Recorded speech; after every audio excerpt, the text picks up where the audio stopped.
Hello, this is the Itinerant Gamer here with another Magic the Gathering arena video.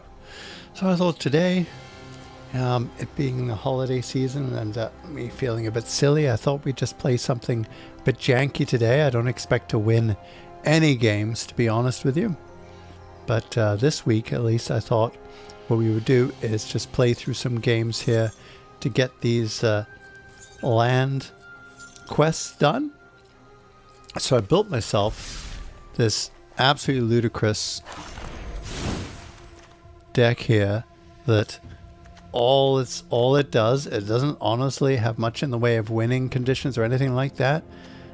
All it does is try to fetch up lands that we can play. So we can play a land or more than one land each turn just to get through our play a land objectives as quickly as we can. So we've got to open the gates here, where as a sorcery we can find a land and put it into our hand and shuffle our library. Claim the Wastes does the same kind of thing and put it into our hand. If we kick it later on, we can put 2 into our hand instead. Another one here, Traveler's Amulet, again, help us grab a land once we sacrifice this guy.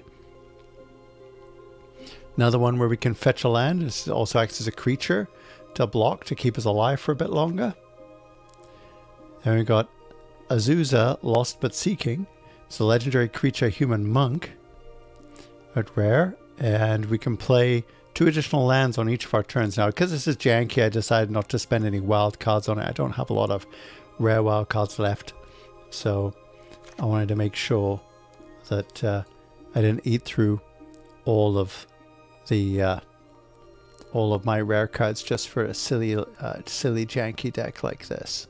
And we go District Guide, where again we can grab another land should we not have one to play. And then we've got the Dryad here, an enchantment creature, where again we can play an additional land on each of our turns. So again, this will accelerate our land play to get all the lands on the board. With 4 of those. Scale the Heights allows us to pump up something and we can play an additional land again. And we've got Farfinder, again to fetch us another land. It's a 1/1, again can block and keep us alive. And of course Skittering Surveyor allows us to grab another land, which we can play later on. Got our Greathorn, a Migratory Greathorn here, which also allows us to grab a land, but this one gets put into the battlefield tapped, so this one I put in mostly as a creature.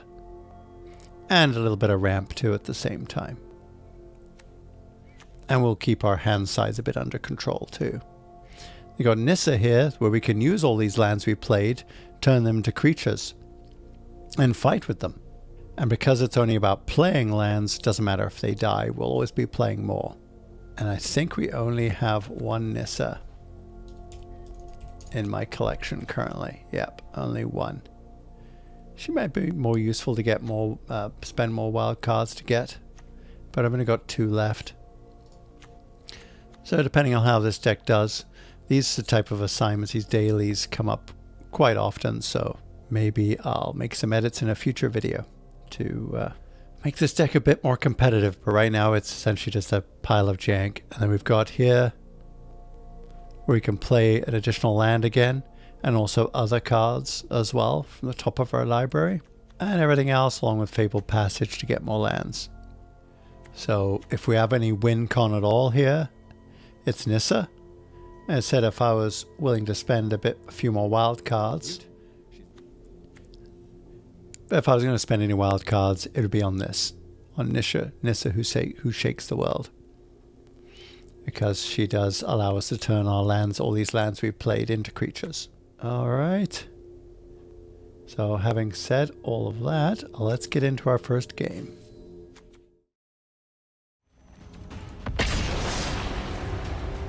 Just going to play in some unranked today. Found an opponent really quickly.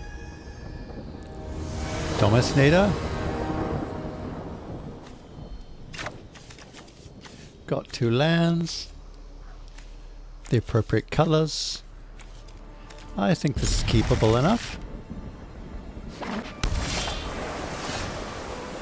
Alright.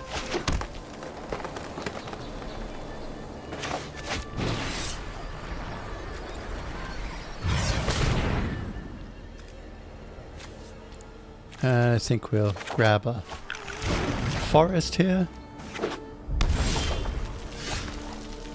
Then we can drop our revealed forest. And our Sylvan Ranger. Act as an early blocker. Opponent is on an Is It deck. Perhaps?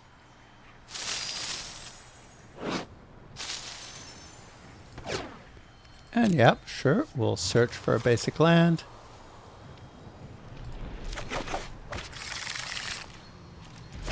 Now they know we're a Gruul deck. Maybe they suspect aggro, but Sylvan Ranger doesn't really belong in that deck.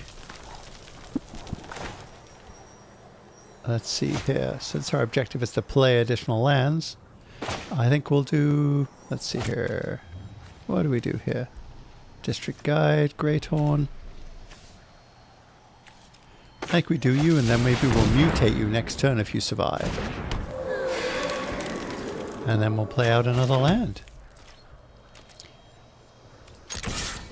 And let's apply a minor bit of pressure.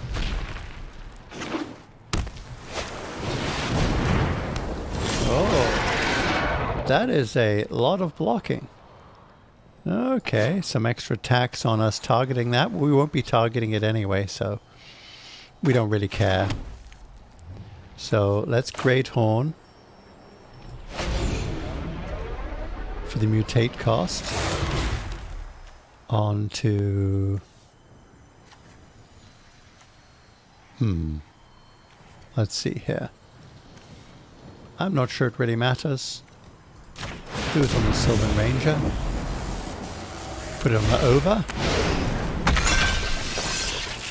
And then we'll play out another land.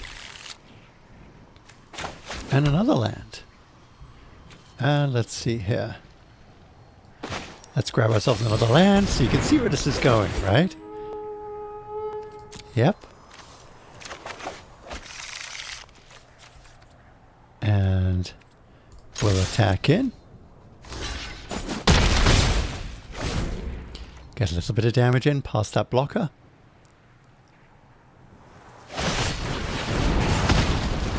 That's an interesting choice. But I guess the only one they could destroy for 3 damage, so I suppose that actually does make some sense now, doesn't it? Yep, 3 damage. Okay. Drop our revealed land. You're a little bit tougher. So I'll drop you. Yep. Doesn't really matter. Play out you. And play out you.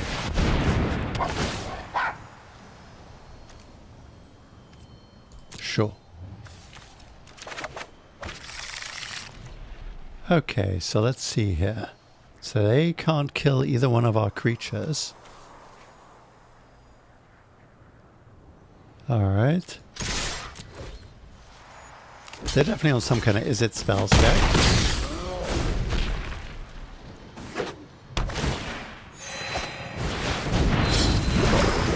Okay. Azusa.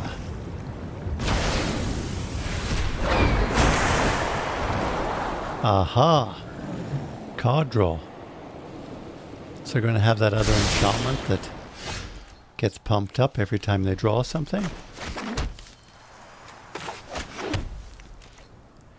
And let's see here.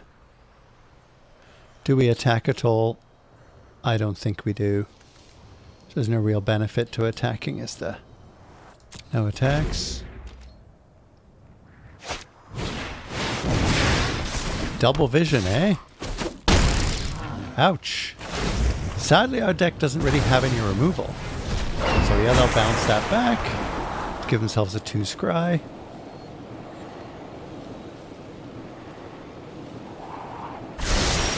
Okay.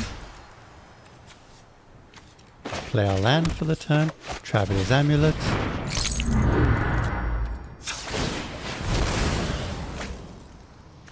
And we'll grab you. And play you out as well. No attacks. As you can see where this is going, we're going to bunch through 8 land plays already. I think if we had more Nissas in our deck, we might actually have a chance of winning. Because if I was just swinging with all these lands and get past our opponent's blocks. But as it is, of course, the opponent's going to beat us with our removal-free deck. Especially all the scrying they can do. And again, the objective here really wasn't, I mean, it'd be nice to win, but that's not really going to happen. I don't think. No. I'll just let our opponent beat us to death with their cards here. Yeah, is it, eh? Alright.